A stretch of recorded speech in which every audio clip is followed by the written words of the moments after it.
When writing the Batman Part 2, I had a lot of ideas for where to take it.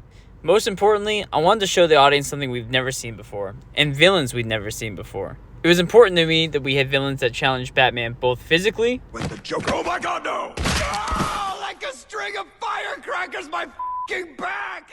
and more importantly, villains that challenge him mentally and psychologically, who say things like this. Yeah, have you ever heard of those? They're parents. We have parents that love us. You don't because you're a little orphan. I wanted to show Batman's growth from the first film while expanding into new and exciting territories. Before we get into the video, please let me know in the comments what you thought, if you liked it, if you didn't like it. If you did enjoy the video, please press that like button and subscribe to the channel. We really appreciate any feedback you can give us, and hope you like it. Let me know in the comments. So, for my story, I took a lot of inspiration. I have to give credit where credit is due. In the same way Matt Reeves took inspiration from Seven and Zodiac, I took a lot of inspiration from the movie Shutter Island, because this film is going to be all about Arkham. To me, Arkham Asylum is one of the most interesting parts of the Batman mythos, and with the Easter eggs laid out in the first Batman film of his mother, Martha Wayne, being part of the Arkham family and having psychological issues, I thought it'd be really interesting to explore that while diving into the character of Batman at the same time. Our film opens with an action sequence. It's been a few years since the events of the original The Batman, and this Bruce Wayne is much more experienced in learning the ropes as he goes along. Our opening sequence is an action sequence, with Batman tracking down the organized crime in Gotham City. He's doing his best, working diligently at night to take them down. However, Gotham is a beast in itself and can't be contained. I would use this opening sequence to showcase the improvement in Batman's skill set, not only with his gear and technology, but with his overall ability to fight crime. And not just that, but his relationship with the GCPD is also improved, as he's begun to earn their trust, which has been spearheaded by the new commissioner, James Gordon, who of course is Batman's partner in crime against organized crime and the escaped psychopaths of Arkham Asylum, who Commissioner Gordon makes a note of have been escaping more and more in the last few months than ever before. After an awesome action sequence that just showcases his martial arts and abilities, Batman helps with the arrest of some of the escaped psychopaths from Arkham Asylum. However, they begin screaming, saying they don't want to go back. They can't go back. It's terrifying there. They'd rather die. And one of them even is able to kill himself to escape custody and going back to the asylum. Batman is shocked by this and says he'll investigate. The next night is the Wayne Family Foundation dinner, which Bruce is hosting to help with the funding of institutions in Gotham. Not only is Bruce improving his Batman, but he's also improving his Bruce Wayne persona, beginning philanthropy and other types of charity work to help not only the city of Gotham, but the people most importantly. He's starting to see that he can make an impact as both. He's also working on his Playboy persona, so he's not a suspect to the media, kind of acting like an idiot. At the dinner is Hugo Strange. Hugo takes notice of Bruce Wayne and sees through the mask that he's putting on a facade for the public. After Bruce makes a big speech about charity, kind of seeming like an idiot, Hugo pulls him aside one-on-one and they have a conversation where Hugo points out the funding that's necessary for the institution of Arkham Asylum, an asylum that was near and dear to Bruce Wayne's mother's heart. Bruce is interested in this due to the events of the previous nights. However, he has to seem like an idiot, so he pretends like he doesn't care and walks off. Still seeming like an idiot, he walks away telling Strange he'll pay him a visit. Later that week, he takes him up on this. He goes to Arkham Asylum, but this time as Bruce Wayne and not Batman. We see Bruce interacting with people during the day. He's doing his best to become more social, but he's still kind of awkward and uncomfortable to be around. We have the faculty of the asylum walking Bruce around. We get to meet Dr. Jonathan Crane, who would then later go on to become Scarecrow. We also have Dr. Kirk Langstrom, who in the comics is Man-Bat. Finally, we see Hugo Strange greet Bruce Wayne outside to show Bruce around the grounds and explain the history as well as Bruce's own family history, explaining that he started working there when his mother was a patient. The entire interaction is awkward as Hugo Strange is studying Bruce, almost trying to get something out of him, but Bruce is playing off his Playboy dumb persona well. I really want to show the grounds of Arkham very similar to Shutter Island, the Martin Scorsese film, and I think Matt Reeves could do a great job in his grounded Batman universe by having these psychopath inmates walking around, getting creative with it. Every corner, there's something almost horrific and terrible. I would really love to see some interactions between Bruce and the inmates, particularly Paul Dano's the Riddler. Seeing as how the Riddler had such extreme feelings about Bruce Wayne in the first film, I think their interaction, even briefly, would be really interesting. I don't really need the Joker in this film. I think Arkham itself as a place can be like somewhat of a villain in the creatures it creates. However, if the studio needed Joker to be in the film, he could have a small part, but I don't want him to be the focal point. Bruce is able to deduce using his detective skills that there are medical staff as well as patients that have gone missing. He decides to go back to Gotham to investigate more. Later that night, the Mad Hatter has kidnapped a young girl and the bat signal goes off. Bruce tracks him down, beats him up a little, and interrogates him. He is asking questions about Arkham as Mad Hatter just escaped, but Mad Hatter says he's more afraid of Arkham and Hugo Strange than he is of Batman, and then he gets hysterical. The remainder of the first half of the film is Batman investigating Arkham while other inmates escape and go to Gotham to kill people. Like, for example, Professor Pig, a man who mutilates the bodies of his victims and turns them into art. He's horrific, and I think Matt Reeves would do a great job bringing these gritty, grounded, psychologically driven characters to the big screen. A lot of villains we haven't seen for the first time, rather than reusing ones we see over and over.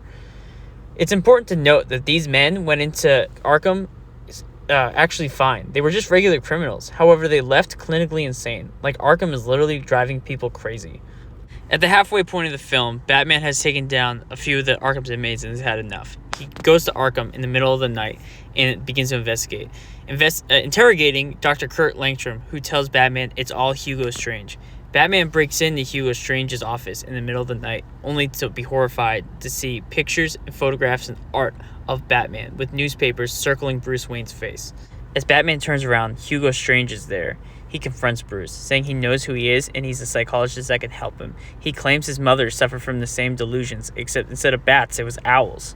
Bruce doesn't believe him, as Hugo tries to convince him he's crazy. Just as he goes to move forward and grab Hugo, he's sprayed by some fear toxin. Out of the corner jumps Jonathan Crane. Batman is trying to recover as he inhales a fear toxin and slightly begins to hallucinate. He punches Hugo down to the ground as he throws Jonathan Crane to the side of the wall. He looks down to see Hugo and sees his face. It's moving, almost like rubber. The big halfway plot twist of the film is that Hugo Strange is actually Clayface, a patient from years ago who killed the real Hugo Strange, has been impersonating him ever since. Except instead, like in the cartoons, this Clayface isn't a mud monster. He's a master of disguise, able to move his skin at will. It's heavily rumored Clayface will be the villain for the Batman Part 2, so I thought I'd try to see if I can make him work in my story. But in this grounded, gritty universe, he's just a psychotic patient who has schizophrenia, in which each of his different personalities, he's found a way to mold his skin through chemicals and surgery to be able to move it to impersonate someone. This would be a lot closer to his interpretation from the Golden Age comics back in the 60s and 70s, where he wasn't a giant monster. He was just someone who was able to wear masks and move his skin to impersonate people. This Hugo Strange imposter has revealed to Batman that he's turned Jonathan Crane crazy, turning him into Scarecrow, as well as dozens of other people on the island, turning them into psychopaths, and he's also released all the patients, so Batman can decide to either arrest him now or go save the remaining medical faculty and nurses and doctors from the psychopaths that are roaming the island. He looks down at the security cameras, and Batman sees them being attacked. Still suffering from the fear toxin, he makes a decision to go help them, jumping out the window to go save the medical staff. I'd use the fear toxin to help transition from the grounded world to the more fantastical elements we're about to see in the final act. Just keep that in mind. It's not even Batman knows what's real and what's not, as he succumbs to the delusion. We have Batman saving people. He's beating down some of the convicts in brutal action sequences as he's trying to save as many of the bystanders as he can.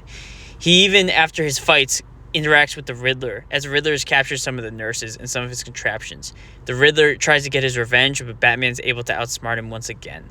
The whole time this is going on, this Clayface Hugo Strange hybrid is mocking Batman, or mocking Bruce through the intercom system, giving him like live therapy, trying to convince him his delusions are real and that what he's seeing isn't real. I would love if Clayface was able to maybe transform his face somewhat into like Martha Wayne or Thomas Wayne and able to mess with Batman psychologically, making him think he's seeing his dead parents. Or maybe transform into some of the medical staff to use this to make Batman think he needs saving, only for him to cause an ambush. As we go into the final third act of this film and the final sequences, Batman is in a cell. His mother's cell, he realizes, as he looks at the wall. He's hiding. He's broken down and beaten. He can't handle it anymore, and he thinks he's going insane. He's at his lowest, succumbing to the fear toxin and thinking he's going insane from his hallucinations. He doesn't even know what's real. He's dragged out of the cell by Scarecrow and the inmates as he's brought to the Clayface monster. After Scarecrow delivers Batman to Clayface, Clayface orders Scarecrow to take the hostages and begin throwing them off the roof, using the inmates as muscle. Then, out of the shadows, appears Clayface, but this time, he resembles Bruce Wayne. He begins telling his plan, saying he wasn't hurting the inmates that he released. In fact, he was liberating them, showing them what they wanted most, bringing them into insanity, reaching their true potential. And then he turns to Batman and says, "I'm going to help you unlock your true potential as you have reached insanity," as he drifts in and out of consciousness from the fear toxin.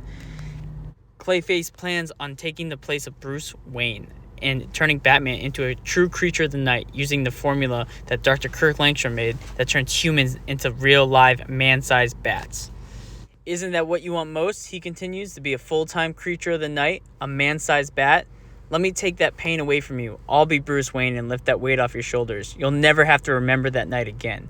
We then get a peek inside Bruce's psyche, that one tragic night where he lost his parents. The one night that he turned the tragedy into something positive, so no little boy ever has to go through the same thing again. Except this time, Thomas Wayne is beating up the mugger.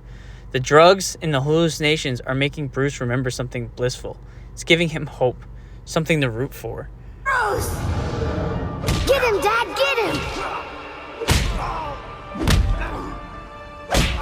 Bruce! Batman can hear the screams of the people about to be thrown off the roof through his dream. He wakes up, grabbing the syringe before he's injected. As much as he would like to stay in that blissful moment and enjoy the serenity, he needs to endure the pain, endure the sacrifice so others don't have to. He's not a hero because of the cars or the gadgets. He's a hero because he makes sure no other person, no little boy, ever feels the way he did that one fateful night that changed his life. He then injects Hugo with the syringe, breaking free of his restraints and jumping out, saving the people before they're thrown off the roof. As Batman returns after saving the people and taking down the inmates, he sees the Bruce Wayne imposter transforming in front of his very eyes from the serum made by Dr. Kirk Langstrom into Man-Bat. Batman watches as Bruce Wayne is transforming into a giant-sized bat. They have one final fight as they fly around Arkham, Batman punching and kicking and squeezing him, trying to bring him down to the ground as Man-Bat claws at him.